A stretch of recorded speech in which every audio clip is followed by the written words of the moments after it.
Abby, just give me a thumbs up when we're ready to go. Welcome, everybody, to our newest class here at CUNY SPH. I am Tina Lynn. My pronouns are she, her, and I am the SPH career coach and absolutely delighted to be welcoming new students from all over the country, near and far, from New York City and all the way from the other coasts, as well as our international students.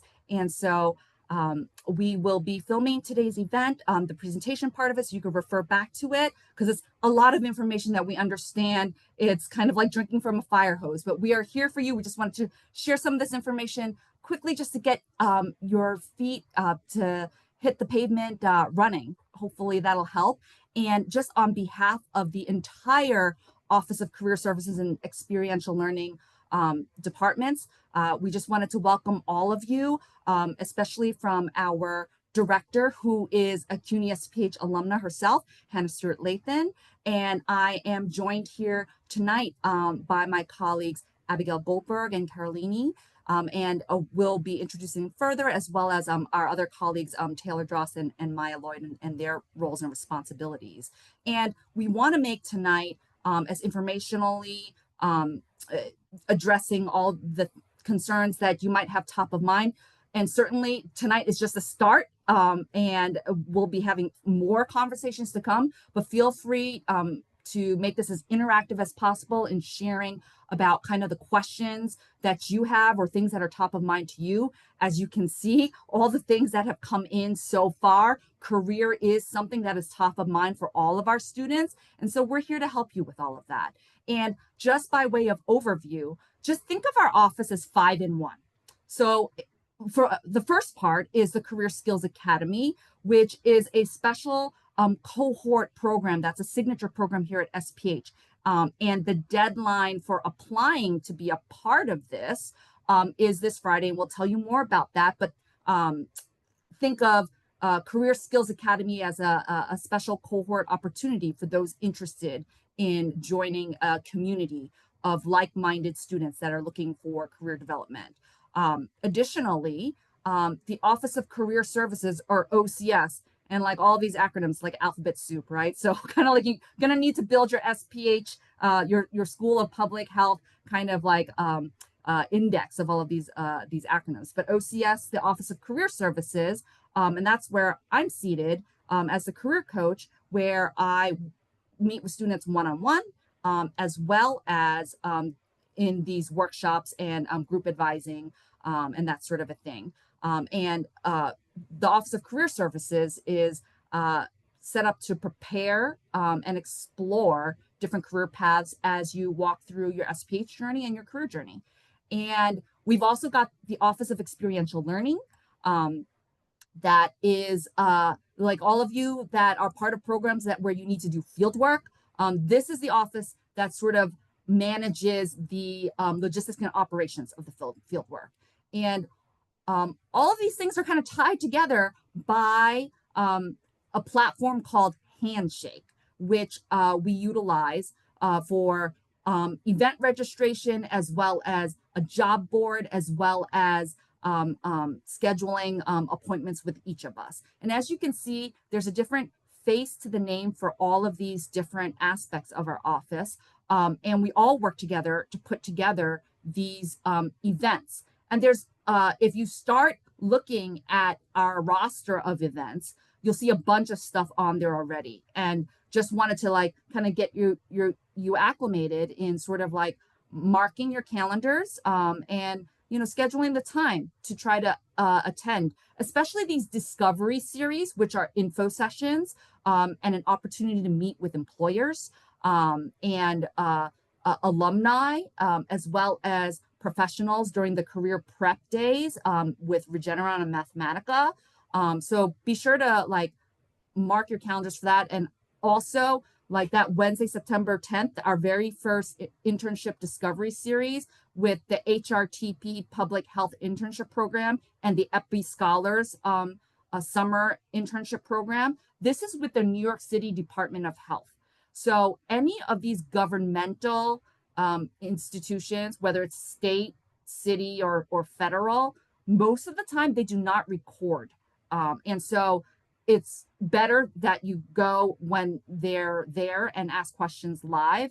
And the HRTP with the New York City Department of Health, that is their signature internship. They run it 3 times a year. It's fall, spring, and summer. And so this HRTP event that's coming up, this is an application for the spring. And just think about how advanced these timelines are for applying for internships. Like, give yourself a good long runway. So I'd encourage you all to just at least be there for that one at minimum, along with these handshake how-tos that you'll hear about, and mark your calendars for these other events. We've also got career workshops and career corner group advising sessions where we cover a range of topics. And some people had asked about PhD. We are so glad that some of you are already thinking about that. It's never too early to think about that. And so whether they be hard skills in terms of preparing your documents, or soft skills, talking about values, or connecting with faculty and building relationships or networking, we've got a lot of things in store. So again, mark your calendars. And another event category type that we have are these masterclass guest lectures, where public health leaders that are connected with SPH, whether they're on our board, the foundation board, or have relationships with the SPH in some way, they are coming to speak with our students. And so in the past, we have had like commissioners from the city, as well as like chief officers from various organizations, whether for-profit, nonprofit, that come and speak about a range of topics and share about their own personal career journeys. And it's a time for you to ask questions directly to them and be connected to their network. So do not miss out on these masterclass guest lectures. But just to give you that flavor of like the kinds of events that are covered, from discovery info sessions, career workshops, and these like lectures.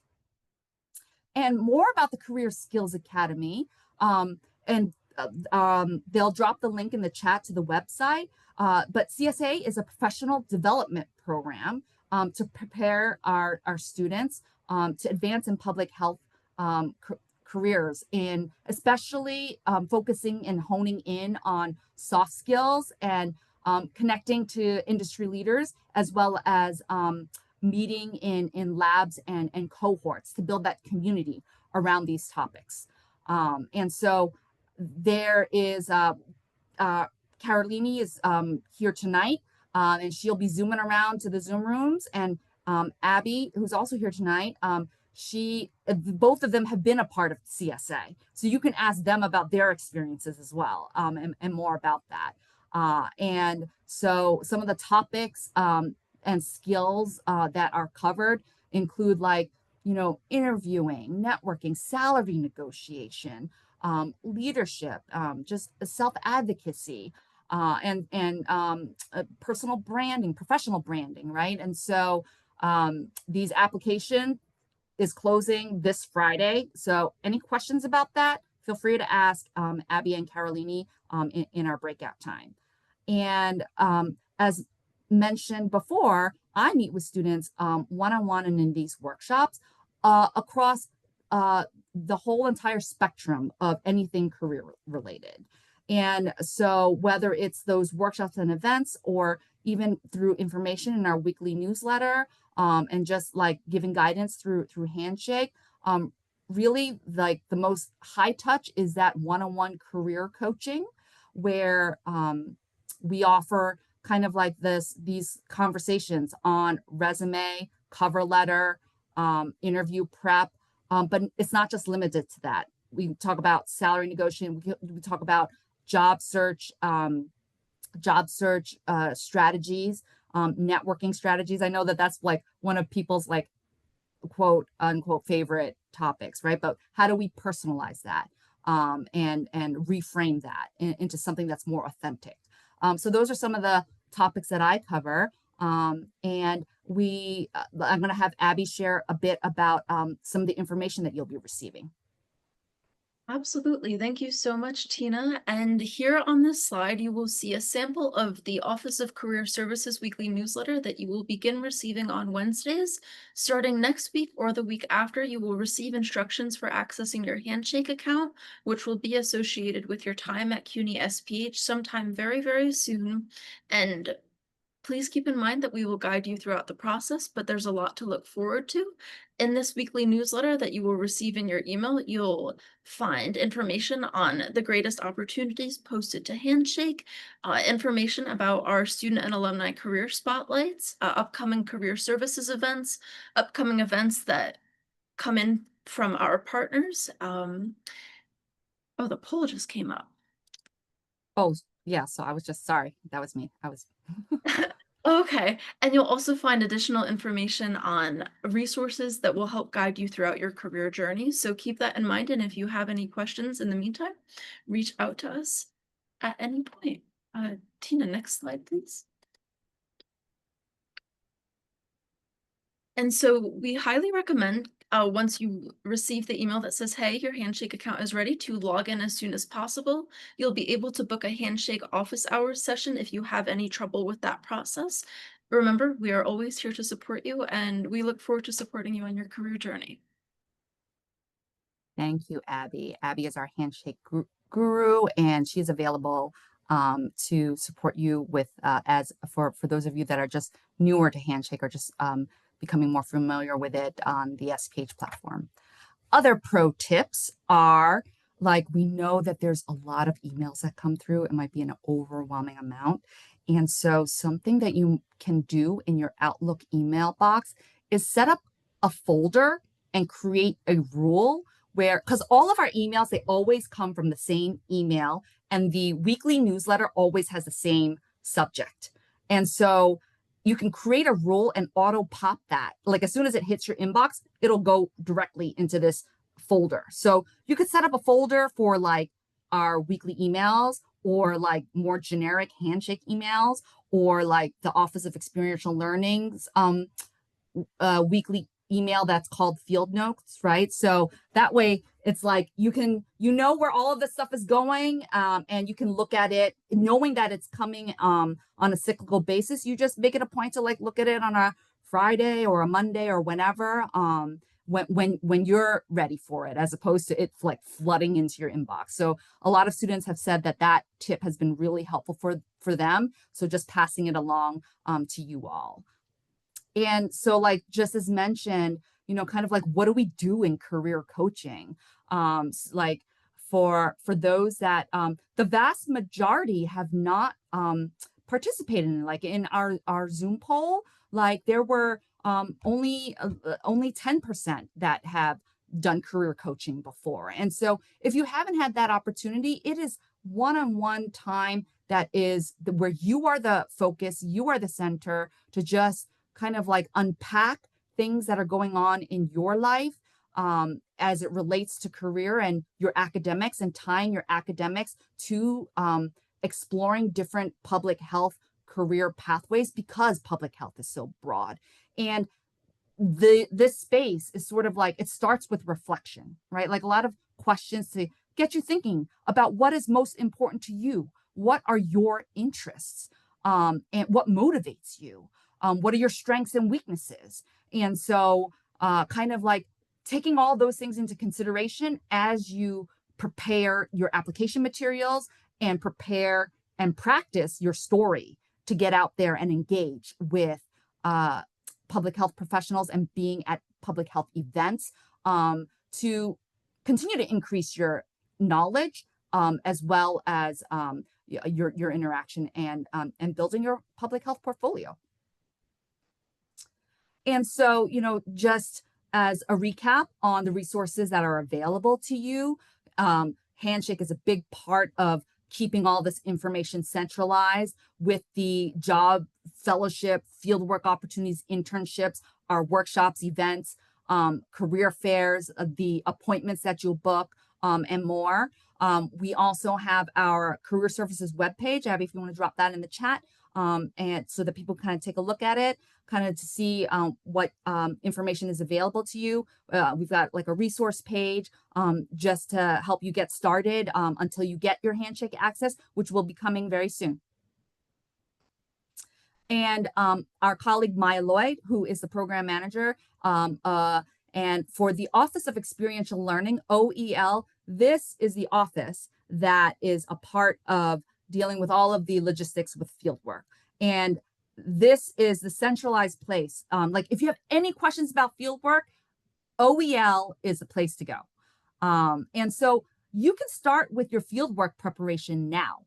And fieldwork, like I've had a question from students. They're like, Tina, what's the difference between an internship and fieldwork? So fieldwork is a type of internship that some of you, as part of your MPH programs, you have to do as a part of your academic program to graduate. So it is like a required internship as part of graduation. However, it is not the only internship that you can do if you're taking classes part-time and you're here for 2 or 3 years, then potentially different semesters, if you have a part-time internship in the spring and then a full-time in the summer and then another one in the fall, at least one of those internships needs to go towards fieldwork. But you can have as many internships as you can get in your SPH experience. And so fieldwork also is a culminating experience leading to your capstone research project. And this is where your faculty advisor, so you'll be sent information, if you haven't already, you'll be sent information about who has been assigned to you as your faculty advisor, which is a professor that is supporting you along your SPH journey too. And to connect with them, it could be a professor that you have classes with, or it could just be somebody else in your department, right? And that they are going to be, this faculty advisor is a professor that you're going to be seeking guidance from as it relates to your capstone as you get closer to that capstone research. But being in touch with them at least once a semester is like a good starting point, getting to know them and giving them a chance to get to know you. And, as you all get to know each other better, that hopefully, if you have an outstanding capstone project, that this faculty advisor could be eventually be one of your SPH references for your job or other opportunities, right? Career coaching, mentioned that already about being proactive and scheduling appointments in advance. They book up very quickly. I will say at peak times of the season, the wait time can be as crazy as like a month or even up to 2 months, like before career fairs and stuff like that. So as soon as you get into Handshake, grab your career appointment just to come by, say hello. Let's get that resume going, right? Events we've already shared, like opportunities to meet employers. These could be your future fieldwork sites. And just like keeping tabs and building that the site search, like giving yourself enough time, right? Like as you go to the events, kind of put that's a cool organization, like keep notes of all these things, right? And like using field notes, the weekly email from the Office of Experiential Learning to kind of keep up with those opportunities as well. Now, kind of like as we talk about mapping, thinking about your SPH journey with relation to like short-term, midterm, and long-term, as it relates to the academics and the classwork, the coursework that you'll be doing to get to graduation. But beyond your academics, what are things that you can do to build your experience, your experiential public health portfolio? Whether it is, attending events or, finding research opportunities and internships. And so looking at things semester by semester, but also even like drilling down even further, even just like this first semester, right? And so let's kind of take a look kind of like at this, thinking about these timelines and setting milestones to sort of map your journey, right? In thinking about the classes, like you meet with academic advising to kind of like discuss some of these, the courses that are best to take, right? And as you take these classes, thinking about the projects that you're doing in these classes, what sorts of public health themes and topics are interesting to you? Um, and and using your course projects as a way to explore these interests and take a deeper dive.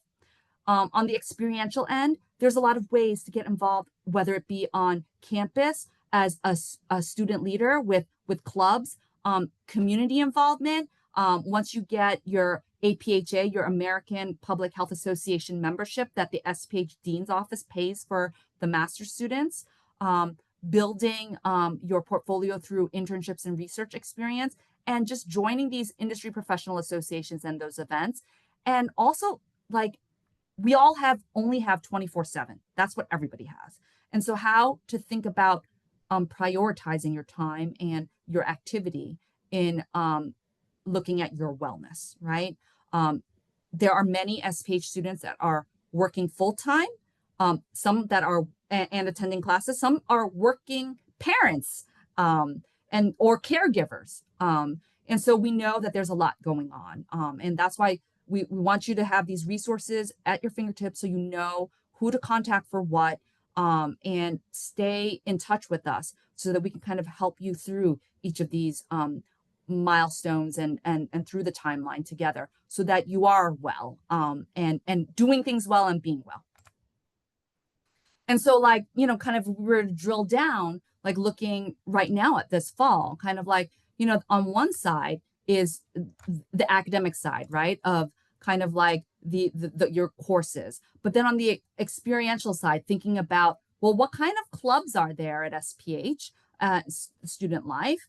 And, what are some of the departmental, like if you're EpiBio, like what are some of the departmental events that are happening? Or some of the other community career events that we also get a lot of information about that's going to be in our weekly email. Like I know that there's like a big symposium that NYU is hosting in October. So that's something that people might want to try to check out if you're in the New York area, or other virtual events. There's also like what can I do with a PhD symposium if PhD is something that you're already thinking about. So those are events that you can kind of build that experience in the community. And kind of like thinking through also like what is going on at work, and when are if your work has typical peaks and troughs and cycles, like when are your busier times or less busier times? Because, and similarly with your academics, as you get in your syllabus, sort of like start mapping out kind of like when those deadlines are for those for your coursework, right? So are going to be like crunchier times, or when you might have a little bit more capacity to kind of engage in different things, and keeping life and social and your wellness really at the forefront. I will say, for those of the international students that are here with us today, welcome to New York, welcome to USA. And like let's all do a great job as an SPH community in embracing our international students. They actually have an additional things to consider with regards to work authorization. And that is like a whole added area. And those are things that like it's great to have bigger conversations about earlier, like as it relates to kind of like CPT and OPT, curriculum practicum training, and optional practicum training, like more acronyms, right? It's like its own foreign language.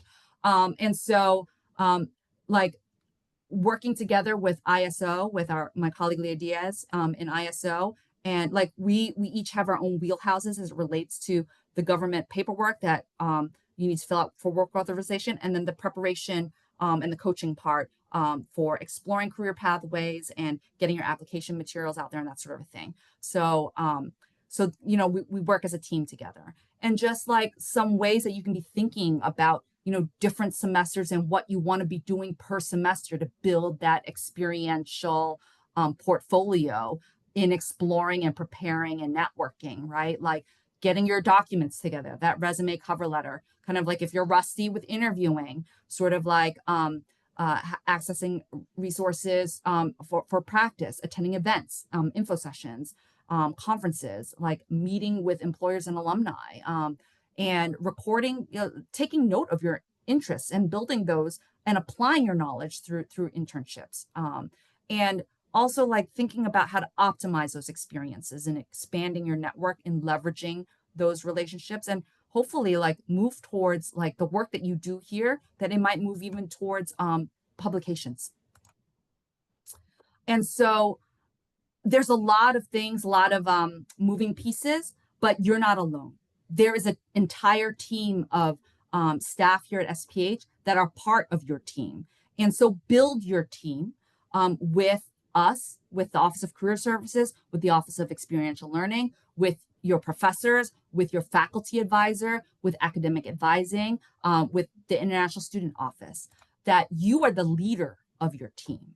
And so think of each of us as specialists in each of our wheelhouses to support you in the like our specialized areas. But it is up to you to sort of like lead your team and connect with us, and keep us informed of where you're at and what challenges you face. And so in a minute, we're going to get into our Zoom rooms just as a chance to get to know each other better. As I mentioned before, all of this is just information. But really, the application of this information is the most important thing. And it's through community that we're better together. And so this is actually we see as the most important time. And in this time and this space, that ideally you would have your camera on, because having a face to the name is so wonderful. If it is off for whatever reason, we understand everybody's like got different situations. Just drop something in the chat so that the other people in your room know.